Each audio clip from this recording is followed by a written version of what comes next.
most of the private sector banks to have their results on a Saturday. So we are not the only one in that camp, and I'm sure it's keeping you busy over the weekend. I'm also happy to have people who are joining through the electronic media or on Zoom, and welcome to all of you. For those of you who have come in person, we're having this meeting here at 12 BKC. It's a matter of a special emotional connect for me, because in 2014, we moved to our BKC office from Nariman Point in the other building, which is 27 BKC. And in 2014 November, we announced the acquisition of ING Vaishya Bank, who happened to have 12 BKC as their Bombay headquarters. So we were lucky to get this place after the acquisition of ING Vaishya, which is where we are having this meeting roughly about 8 or 9 years later. So friends, we've had a pretty good year. Jaimin will take you through all the numbers. All that I can say is the financial sector and the banking sector in particular is going through an amazing period. I think it's a period when Indian banking has really stood out, and it is reflective of the strong performance broadly by the banking sector. And in that context, I do believe Kotak Mahindra Bank has had a very good year, and of course, the last quarter on a number of parameters, we now really stand out. We have probably the lowest credit costs in Indian banking at about 22 basis points. Our NIMs have really moved up, which is about, for the quarter, 5.75%, for the year, 5.3%. And it is reflective of a very deep culture, which is focused on risk-adjusted returns. And we genuinely believe that this good cycle while it is amazing, we always have to prepare for a future when things and weather may change. We've also got to look at the context of the global banking and the financial situation. The financial world in many parts around is actually going through a very tough period. If you look at the US, besides Silicon Valley Bank, I was seeing last night, First Republic Bank has also come under pressure. The stock dropped 40%, and then followed by a run on deposits. So it's extremely important for banks to be strong, resilient, and ensure that they protect interests both of shareholders and depositors. The two are interconnected. If what we are finding, if there is a problem with one, it quickly translates to problems across both depositors and investors. Therefore, this is a time when financial stability has to be the core goal of any bank and any bank board and management, and also the shareholders. Therefore, banks, and we are very clear about that, need to build a fortress of resilience and financial stability at the core of their being. And that strength is extremely important. And in that context, I'm also happy to share that Kotak Mahindra Bank, on a consolidated basis, has capital adequacy of around 23%, and on a standalone basis, close to 21%. So with that, let me hand over to my colleague, Jaimin Bhatt, who will take you through the highlights of our bank's performance. Over to you, Jaimin. Thank you, Uday. Welcome all of you. Our board and the audit committee met this earlier today, and we've just declared our results for the quarter and for the full year. Let me take the bank's standalone results first. We closed the financial year FY23 at the bank with a post-tax profit of 10,939 crores. This is about 28% higher than what we did a year ago. This quarter, the bank clocked a profit of 3,496 crores, which is 26% higher than what we did in Q4 last year. And interestingly, if I compare Q4 of the bank with just Q3, which is the previous quarter, we've done a 25% growth, not annualized.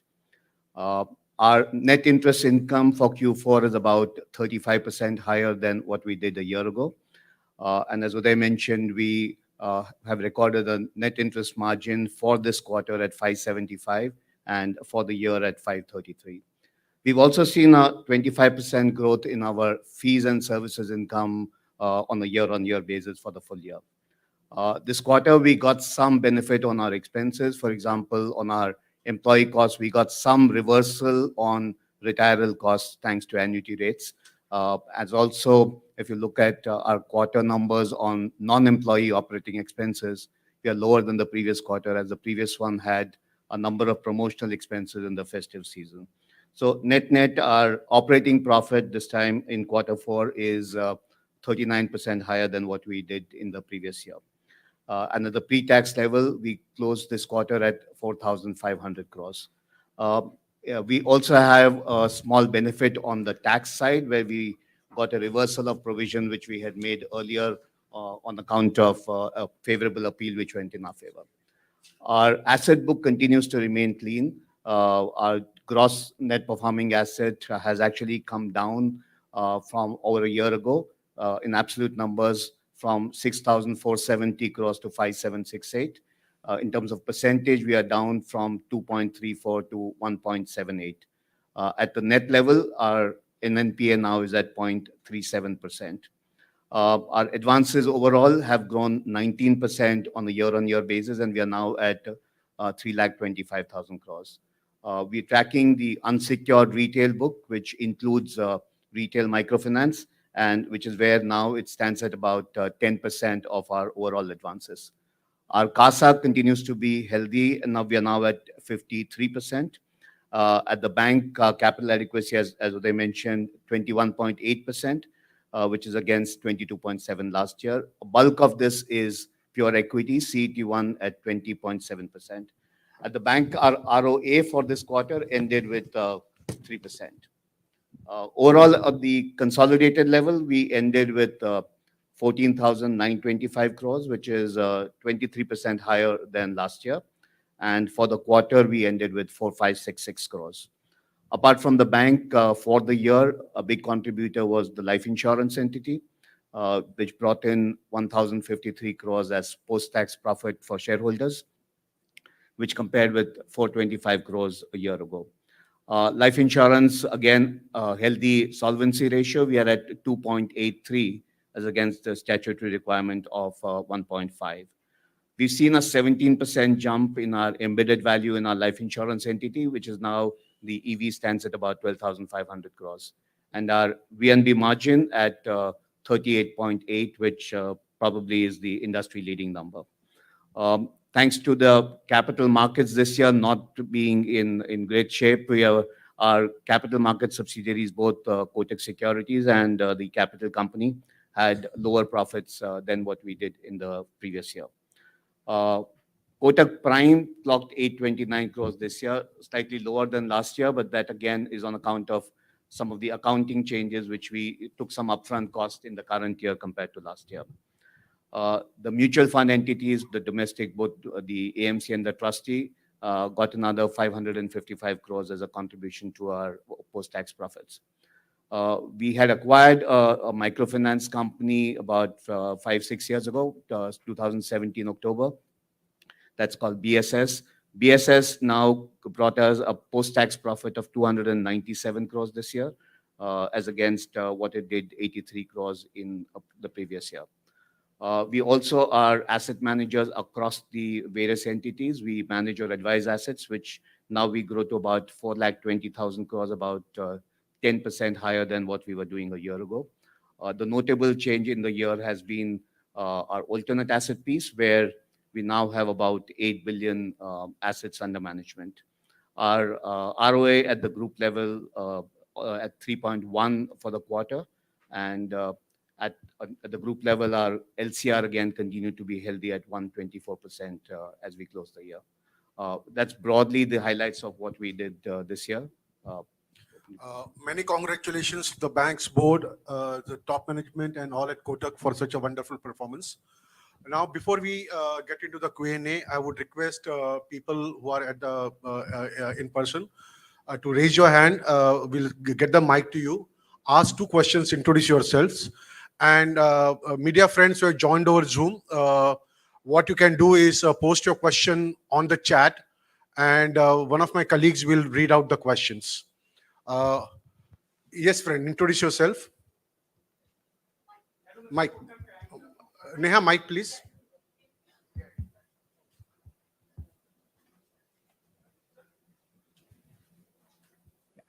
Introduce yourself, sir, please. Hello, I'm Ankur Mishra from ET Now. First of all, congratulations on the good set of numbers to all the members present here. And Mr. Kotak, first of all, I want to understand for the next financial year, what do you think will be the growth drivers for the bank? I think we have to keep the context in two parts. One is what's happening around the world and their indirect impact on India. Therefore, if the world seems to be slowing down reasonably, that can have impact in terms of IT spends or in terms of India's exports, which in turn has an impact on Indian GDP growth. I think there are predictions on India's growth somewhere in the range of 6 to 6.5% broadly. And therefore, even if you took a more conservative number of 6% growth, and depending on what you think is inflation, let's pick a number 5% for inflation. We're then talking about a nominal GDP growth, give or take around 11.5%.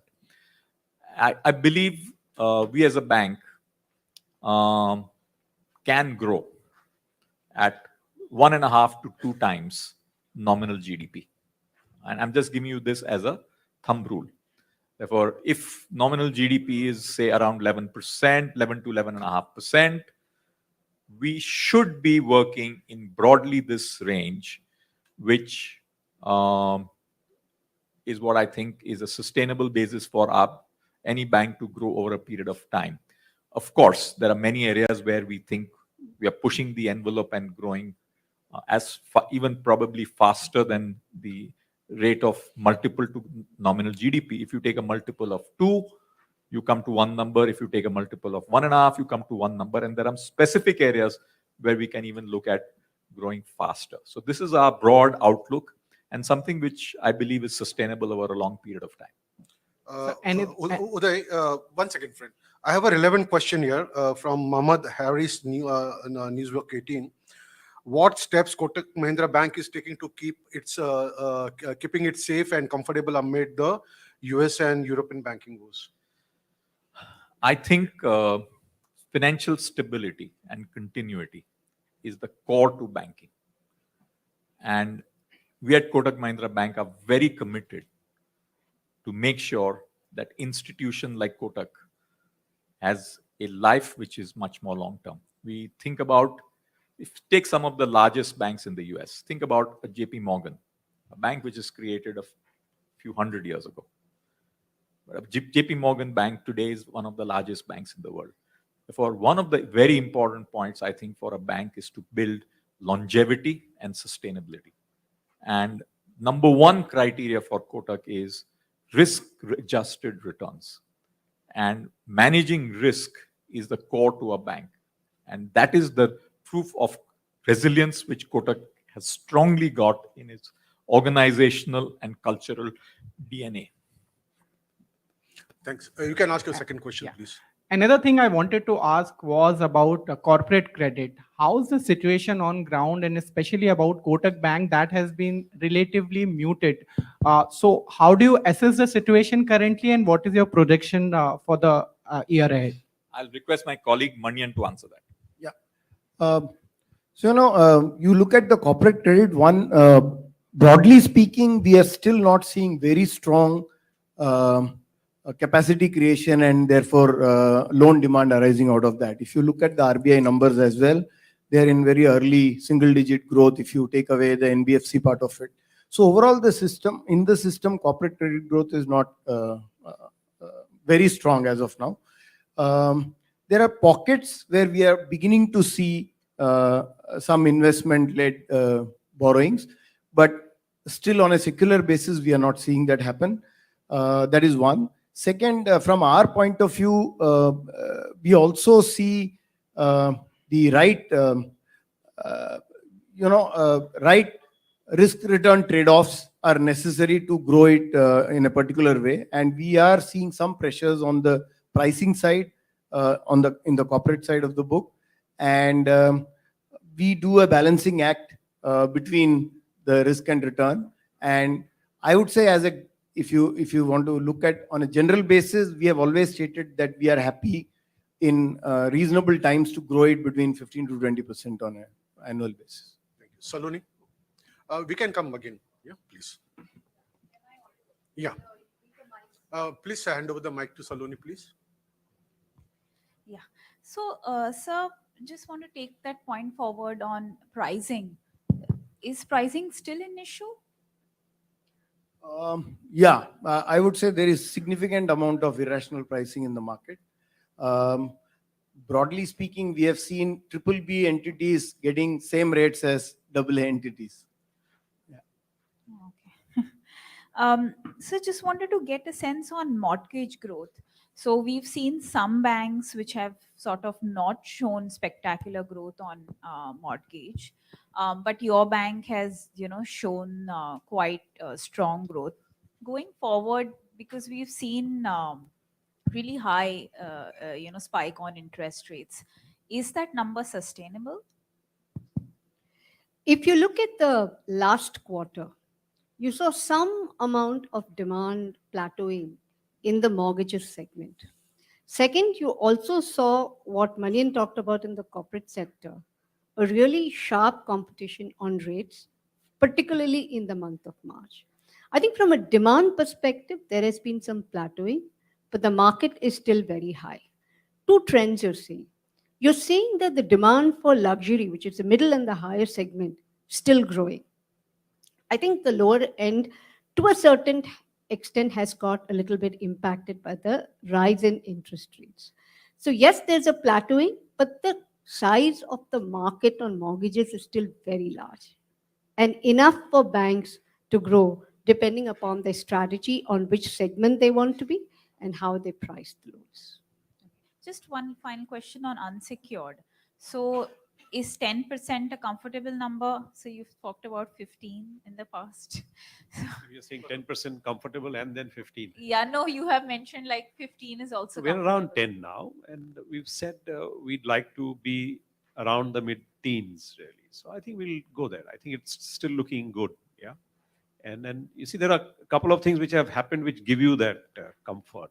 One, of course, you see through COVID, between restructuring and default, you have a base of customers, which is what I called a filtered set. That means these are people who have survived, the 1.5, 2 years of COVID period. So it is generally a better quality of customers to lend to.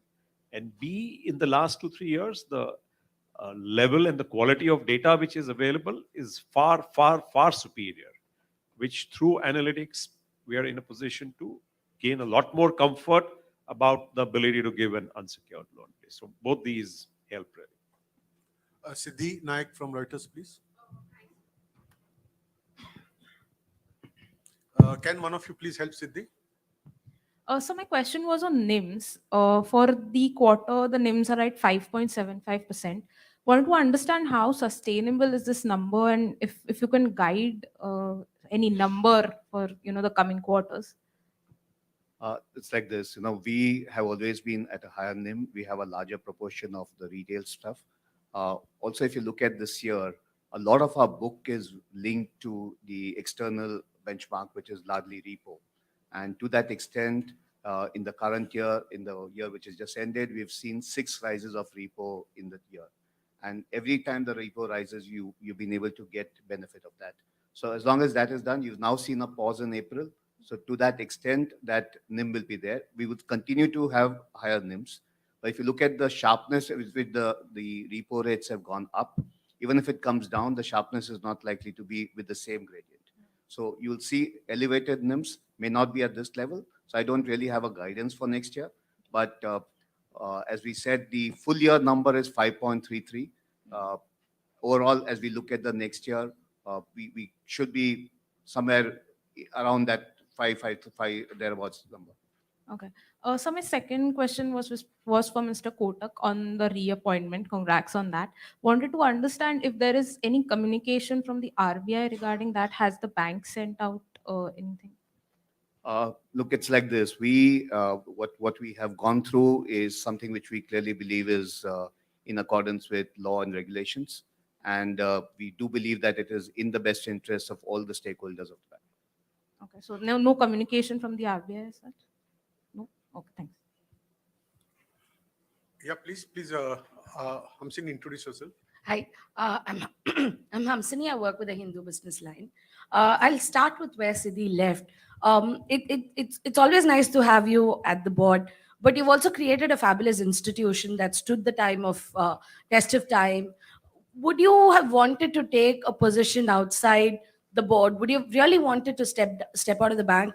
And if you were to step out of the bank, do you believe the bank is well positioned to function without Uday Kotak on an everyday basis? Again, that's very speculative. So I don't want to get into a hypothetical answer. I think what we said on this is what I just said. Okay. In that case, I'll come to the next one on NIMS. 5.75, you're possibly the highest among private banks, all among banks.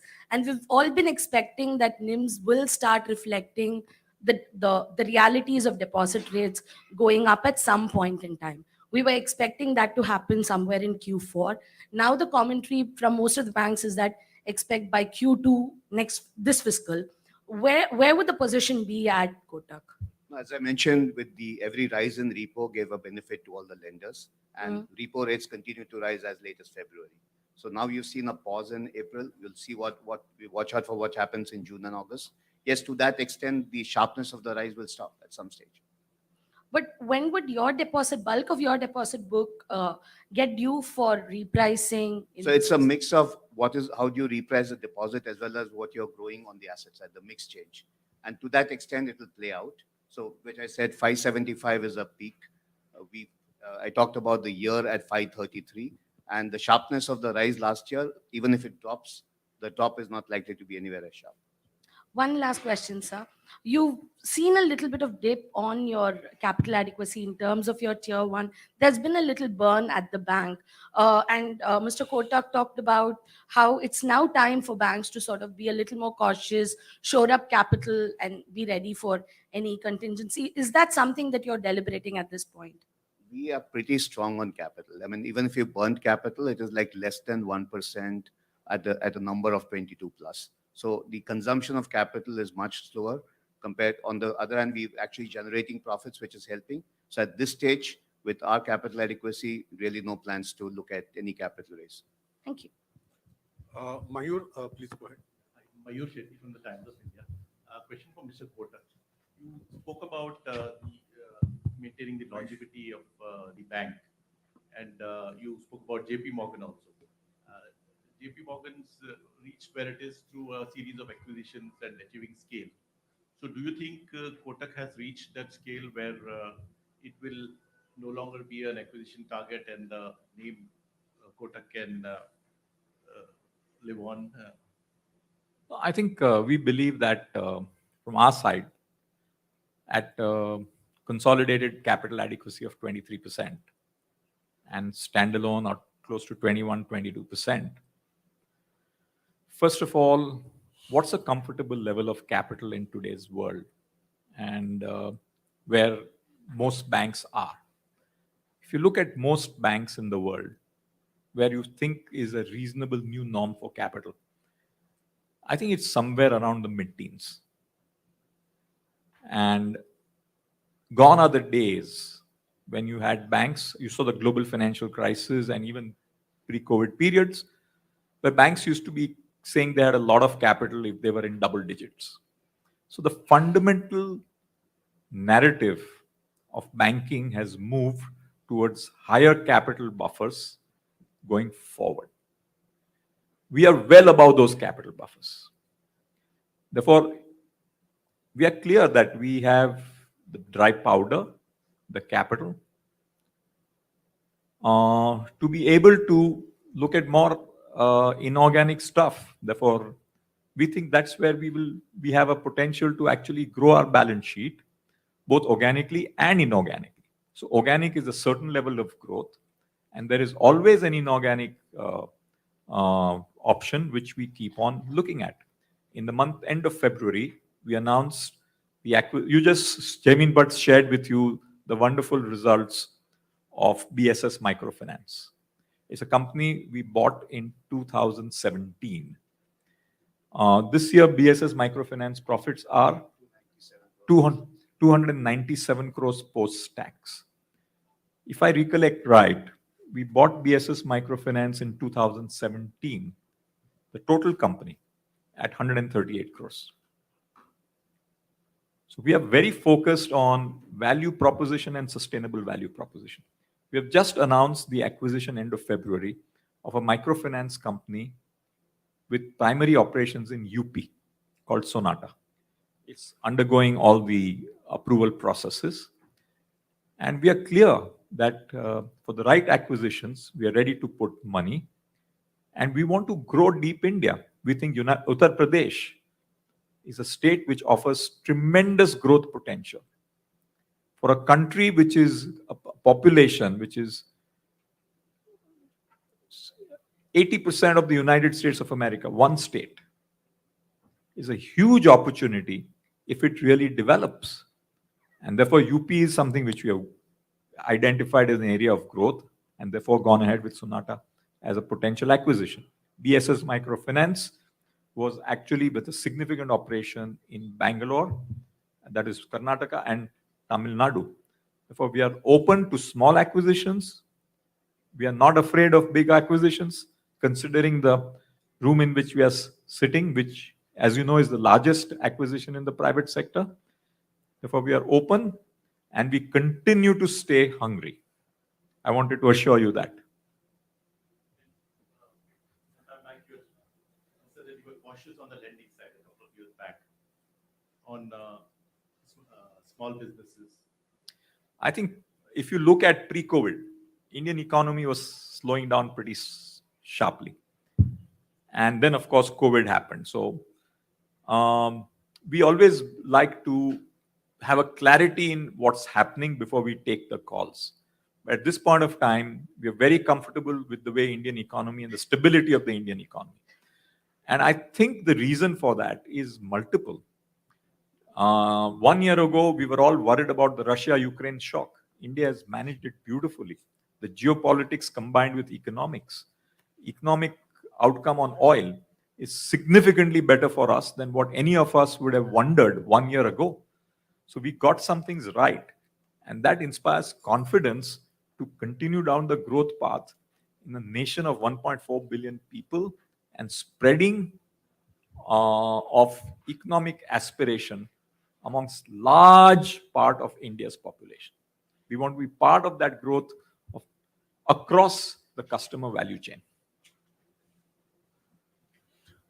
Jaspreet, please introduce yourself. Hi, Jaspreet from BQ Prime. Just two quick questions. My first one is on the Casa ratios. So between March 2022 and now, it's declined from about 60% to 52.8%. Do you expect this trend to continue over the next couple of quarters? What steps have you taken to perhaps stop the decline and reverse it? The second question, Mr. Gupta, last time on the last quarter's earnings call, you said that the only caution one needs is to not go overboard. Would you say you've come to the press conference today with the same sentiment, or has that changed? First one, I'll ask Manya, since on the Casa ratio drop, and then Deepak. So if you see, Casa ratio has two parts to it, the term deposit part and the Casa part. And you can see a healthy growth in our term deposit side. And that's reflective of the overall market sentiment, right? In higher interest rate periods, people tend to move their deposits to term deposits. So partly some of the deterioration in Casa is arising out of that. And other part is, again, the trend that we have seen on our base, which is we have, the mass affluent and above, we have and on the private banking side, we have a relatively higher share of that business in our book. And therefore, movement of money from Casa into more higher interest bearing products has happened. Our belief is that there are 2 or 3 things that we can do better, which we are putting into motion. On the SA side, our car growth is reasonable. On the SA side, we think government business is something that we have not had in the past, and we just got licensed to do that business last year. That business is just being put in place. That should add to our CASA growth, SA growth going forward. And also the fact that there'll be some, whatever money had to flow out has flown out, and therefore now we can continue to grow from here. The good thing we have seen is the granular part of SA has grown even during the last year. What has not grown is the upper end, high end, large value SA. Could you share how do you define granular when it comes to SA? When I say granular, I mean the people with balances below 10 lakh rupees. Yeah. So quickly, okay, let me just answer the second one since he asked an interesting point, really. So, on one hand, you have opportunity, and opportunity, like we talked about, is the opportunity for growth, which is anywhere, let's say, between your 15% to 20-odd%. You're looking at delinquency metrics, which are all pretty good at this point of time. You're looking at spread metrics, which are all looking pretty good. So the opportunity looks very, very interesting. But at times you really have to, look at the rear view mirror and say, hey, there is a baggage of history which you have to keep, worrying about at all points of time. And normally what happens is a lot of the mistakes you really make are in good times. And unless you are careful during good times, yeah, because the damages of what you do really in good times, you will get to know in a financial service business only after 2 or 3 years. And that's why the care. Yeah. So just a quick follow-on. At a systemic level, are you seeing some of those mistakes being made? At this point of time, at this point of time, doesn't seem so. Yeah, doesn't seem so. Just get the mic. Yeah, introduce yourself, please. Good evening, Mr. Kotak. This is Ajay from Ajay Ramanathan from Financial Express. So, a couple of quick questions. First, if possible, could you please shed some light on the strategy or the projections for Kotak 811? Because currently, a lot of banks seems to be going on digital. It seems to be the way forward. So, some color on that front would be nice. So Kotak 811, as you know, started out as a digital savings account, opening an account in 3 minutes. And even as we stand today for this particular year, we have acquired more than 52 lakh savings account customers and have a base of about 1.75 crore customers. So we continue to focus on building the customer base, which is a very interesting base of mass and millennials, and cross-selling particularly credit products and other banking products to this space. So it continues to be an engine to acquire large base of customers and grow these customers through engagement and various products. Just an update on 811. Last year, sometime in May, we had a conference on 811 and given a lot of data on that. We've just given an update today along with our earnings update that's on the website. Yeah. There's a full presentation on it. That's right. I'm quoting the numbers from that presentation. On our 811. website. Yeah. So I just want to get a perspective on how you see things going ahead. So other than that, I have a question on microfinance. Since we've spoken about microfinance today, it seems to be for some reason that while banks, including Kotak, are being more active in that space, it still seems to be the bastion of the NBFCs because of whatever reasons. So what are your plans on the MFI portfolio going ahead, and what more will you be doing to push that? No, as a business, like Uday tried to explain about our acquisition of BSS, it is a very attractive business, yeah, because the returns are good, yeah, there is growth and there is opportunity. The issue really is how do you reach that customer, yeah, and then banks at the end of the day are limited in terms of their reach today, primarily through their own physical branches, through digital, like you saw on 811. But how do you reach some of these places where the demand for a microfinance type of product is there? Yeah, and hence you need some associates who have access and control over those territories, really. That is best done today by another set of people, yeah, who are associates, whether they are banking correspondents, whether they are non-banking finance companies, who have that type of physical reach. And that's why you need, and it's not easy for a bank through its limited physical reach, yeah, to acquire all of those customers. Can we pass on the mic, please? Everybody should get a chance. Ranjani, introduce yourself. In the meanwhile, friends who have joined from Zoom, I got a couple of questions, but those questions have already been asked, so I'm not going to repeat those questions, please. It's only the language has been changed of the question. Ranjani, go ahead.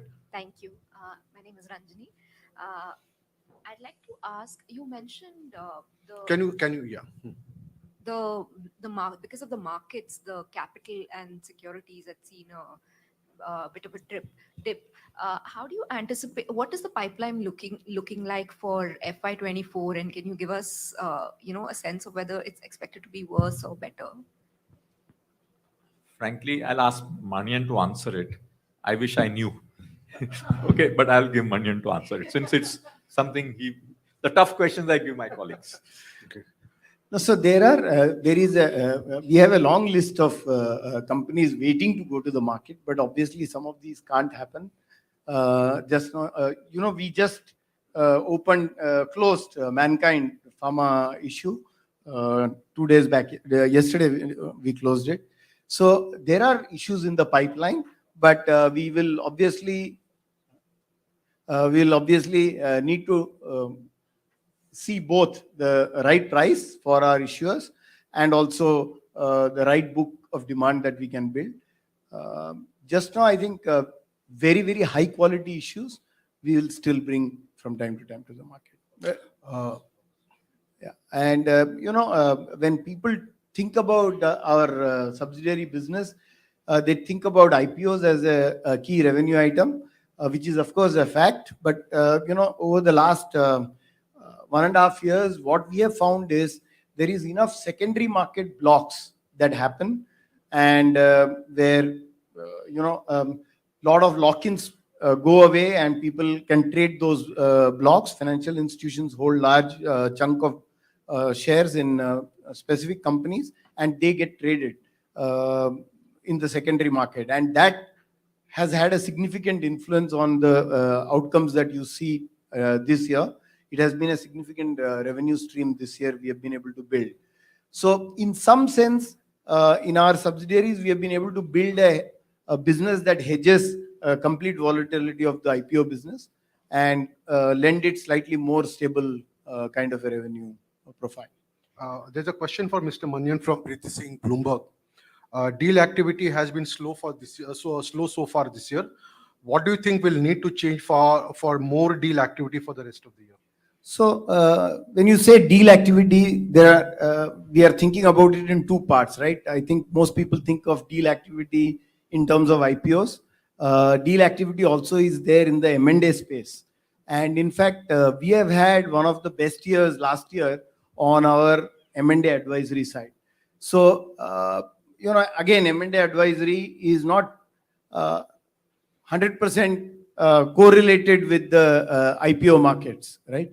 So, like I said, there is deal activity. We have had a record year. We also have a great pipeline on deals. So even the current year seems to be healthy, and we will have a good revenue stream on the M&A side of the advisory side of the business. So both advisory and blocks have helped us, keep the revenues relatively more stable. Okay, Ranjit, quickly, one last question. Mr. Kotak, this is to you. In what ways do you think the Kotak culture will change after December? And are there ways that you want is there any way in which you want the culture to change? I think about culture as the water of an ocean. Many river streams come into it. You want the culture to evolve. It has to have some things which change with the times. For example, culturally, if many of us were used to doing things only in the physical world, like meeting face to face, to a cultural change that, listen, We are in a world where there will be physical, some of it will be virtual. Your approach to some of the things change as the waters of the ocean change. And the way I see long-term institution building is some of the things must never change. Some of the things will evolve. And what are the things which must never change? The deep belief of a family concept to what our firm is. I'm a product of a joint family. Born in a house which had 63 family members, one kitchen. You know how tough it is, okay? And number of cousins. Kotak is like a family.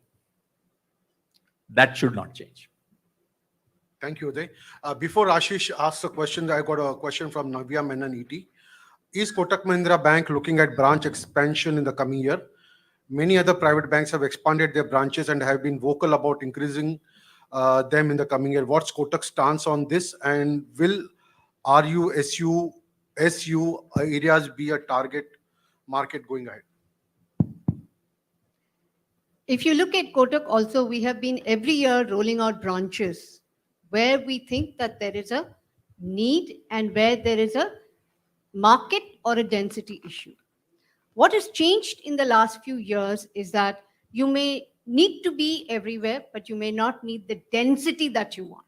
For example, a suburb like Bandra, can you do with 20 or 100 or 50 branches? So if you go forward for the next year also, we plan to roll out branches. There are two focus areas. The business markets still use branches a lot for their businesses, cash, etc. And we're very targeted. We have a fair mix between metro, urban, semi-urban, and rural. But the savings market customers today use digital a lot. So we calibrate our strategy based on the gap, on the need, and where we think there is an opportunity. Branches are here to stay, and we will continue to calibrate our strategy between physical and digital. As Uday said, the world has changed. It's a combination of physical and digital, and that applies to the branch strategy too. Thank you, Shanti. Just one, I wanted to add to this and the question. Yeah, a lot of the other banks are also expanding branches. They are expanding branches faster than we are. But I'm just posing a question. How many branches are PhonePe and Google Pay adding?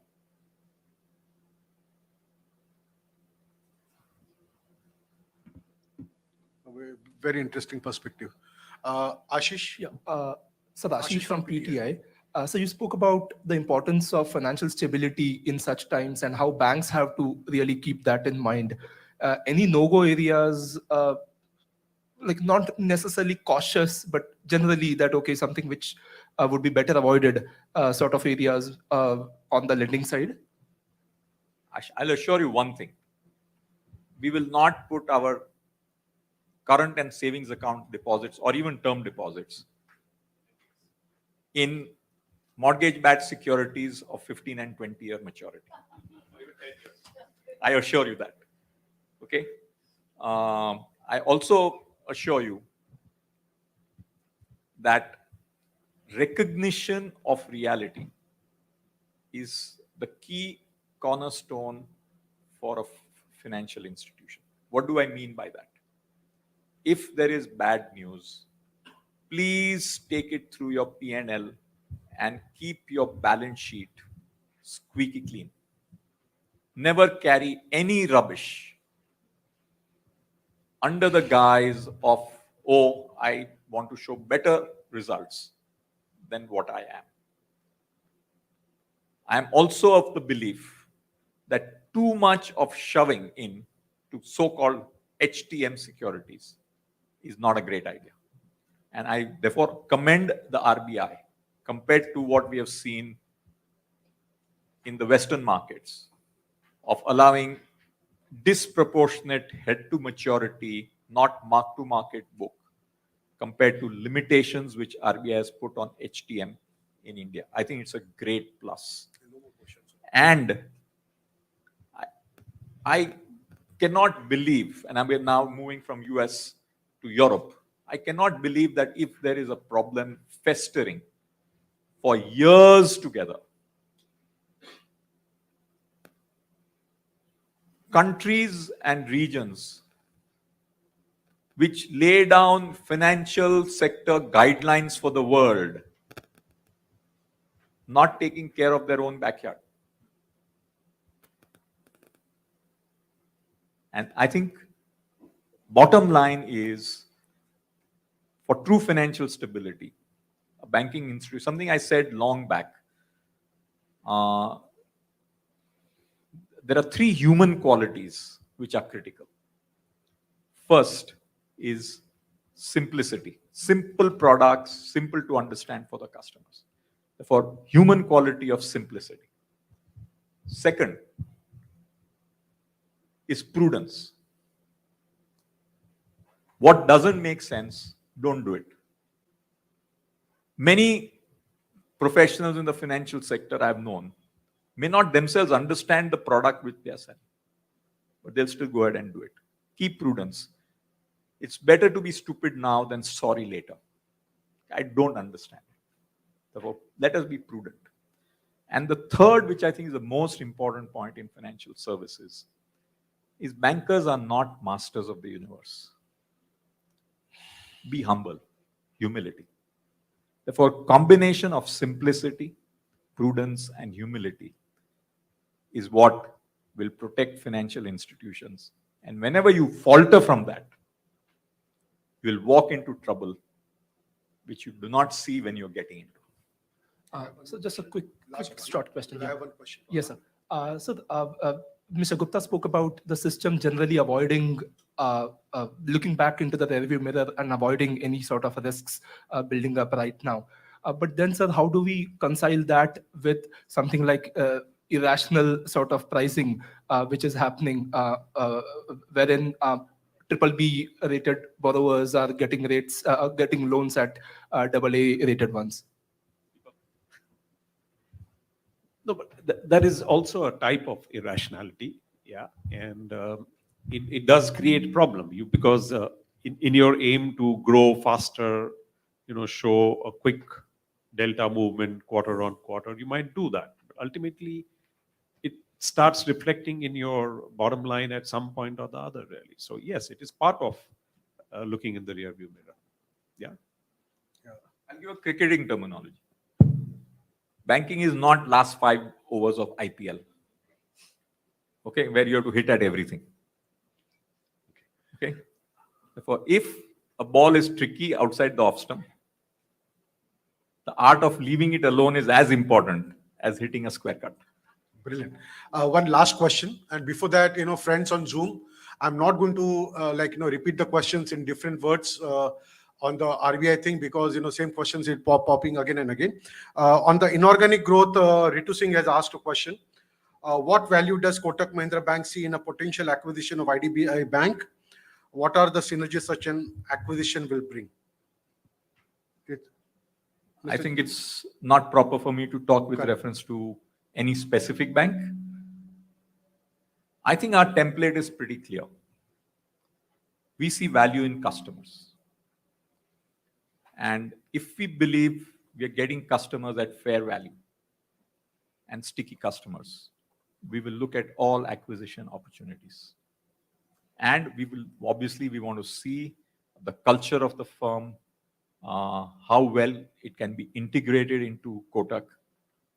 And subject to that, any opportunity in financial services, including in banking, we are open to.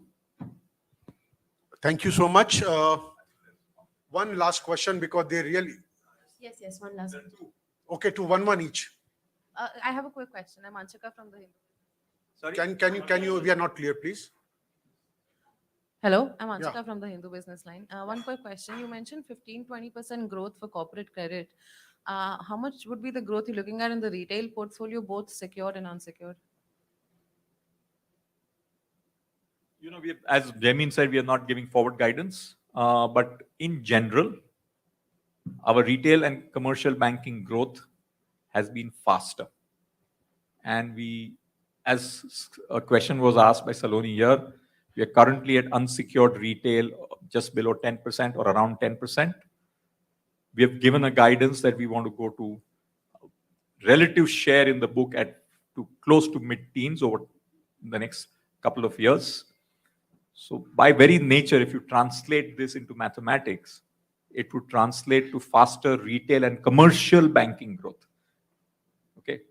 We've seen a very good growth in our commercial bank, which includes trucks, which includes microfinance, which includes tractors, and even construction equipment.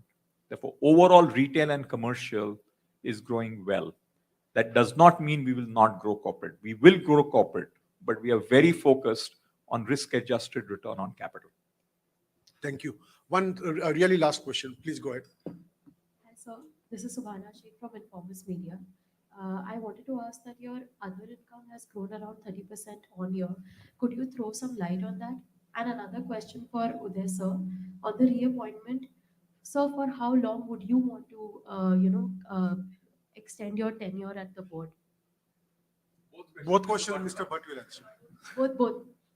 So the other income growth has been both places. One is the fees and services, which has grown both in the distribution area and what we call the general banking area, which is linked to the volumes both on corporate and the retail side. The other part of so-called other income is linked to our treasury book, our things like our stress asset management and whatnot. So that too, in the previous year, we had taken a MTM hit. This year also we had taken, but comparatively lesser. So that's one of the reasons why we've seen, but the bigger growth has happened in the fees and services area. On the other one, as I said, we've gone ahead with what is in accordance with law, and clearly we believe it's in the interest of stakeholders.